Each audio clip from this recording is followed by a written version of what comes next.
Hello students, welcome to EduFun Day. I am your chemistry mentor for the chapter Classification of Elements and Periodicity in Properties, and today we are going to discuss a topic from this chapter, that is lanthanide interactions. So see, what are your lanthanide interactions? देखिए, the variation in the atomic and ionic radii in the inner transition elements, जो आपके पास atomic और ionic radius में जो आपके inner transition elements हैं, that is your F block elements, उनमें एक ग्रेजुअल वेरिएशन है, बहुत स्लो वेरिएशन है, उसको आप क्या बोलते हैं? Lanthanide interactions. सबसे पहले जो आपके इनर ट्रांजिशन एलिमेंट्स हैं, इनमें होता क्या है? इनमें जो डिफरेंस है वो किस चीज़ का है? The differentiating electrons enter into 4f and 5f subshell. आपके दो इनर ट्रांजिशन सीरीज हैं यहाँ पर, जिसमें 4f सबशेल में आपका इलेक्ट्रॉन एंटर करेगा, आप उसको बोलते हैं लैंथेनाइड सीरीज. और जब आपके पास आपके 5f सबशेल में इलेक्ट्रॉन एंटर करेगा, आप उसको क्या बोलते हैं? They are known as actinide series. अब इन सीरीज में आपके पास एक पर्टिकुलर कंटरेक्शन शो होता है. अब उसको हम इस टॉपिक में वाइडली स्टडी करेंगे कि वो कंटरेक्शन जो है वो क्या चीज़ है और किस वजह से आता है वो. So, the gradual decrease in the size of atom or ion with increase in atomic radius among the lanthanide is known as lanthanide interaction. Basically देखिए, अगर आप एटॉमिक रेडियस का यहाँ पर ग्राफ देखें, जो आपके पास रेडियस में डिक्रीमेंट है वो बहुत छोटा है, ठीक है, और जो ये बहुत स्मॉल डिफरेंस है यहाँ पर, जो ये स्मॉल डिक्रीज है, इसको ही आप क्या बोलते हैं? Lanthanide interaction. जितना रेडियस कम होना चाहिए था उतना रेडियस आपका कम नहीं होता, यहाँ पर जो डिफरेंस है वो बहुत छोटा है, और इसी कॉन्सेप्ट को और इसी कंट्रैक्शन को हम क्या बोलते हैं? Your lanthanide interaction. अगर हम उनको निकाल दें, आपके जो ये दो एलिमेंट्स हैं EU और YB, तो आपके पास देखिए बहुत ही ग्रेजुअल डिक्रीज़ है.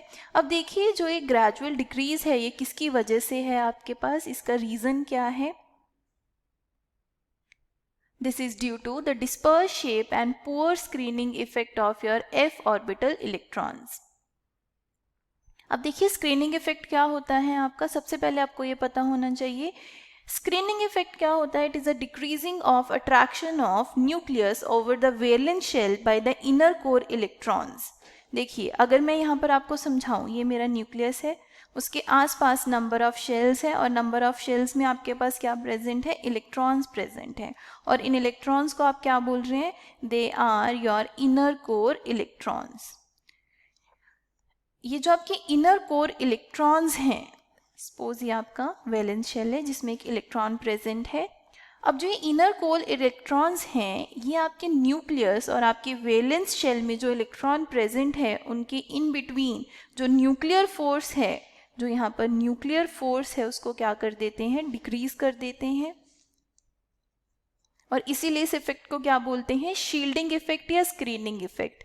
ये इनर कोर इलेक्ट्रॉन्स ने न्यूक्लियस के न्यूक्लियस फोर्स को स्क्रीन किया है फॉर योर वैलेंस इलेक्ट्रॉन, ठीक है, और इसकी वजह से आपका जो इलेक्ट्रॉन है उसको बहुत ईजिली क्या कर सकते हैं? रिमूव कर सकते हैं from your valence shell.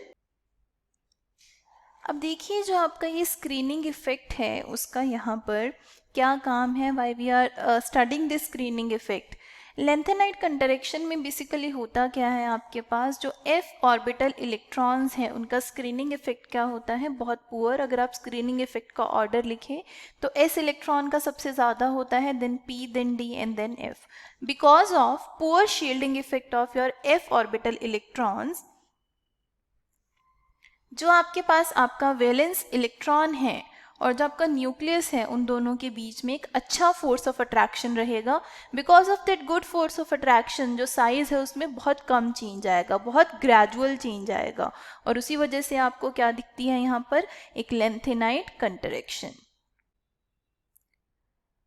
So what are the consequences of your lanthanide interaction?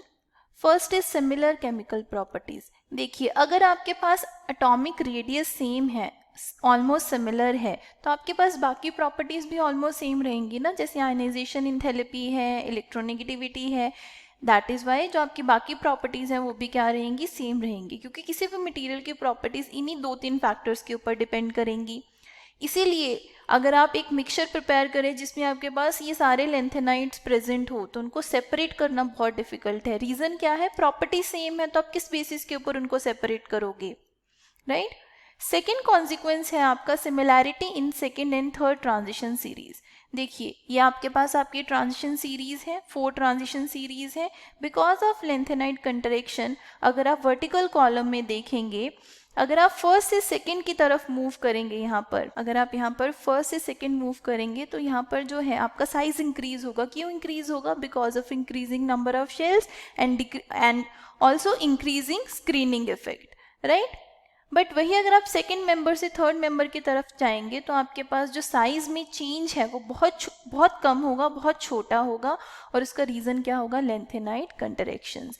इसी वजह से जो आपके पास ZR ज़िरकोनियम और HF हाफनियम है, इन दोनों का जो एटॉमिक रेडियस है वो ऑलमोस्ट क्या है, सेम है। सिमिलर वे में अगर आप देखेंगे आपका नायोबियम एंड टेंटेलम, इन दोनों का जो साइज है वो भी ऑलमोस्ट सेम है, सेम प्रॉपर्टीज है, because of your lanthanide contractions.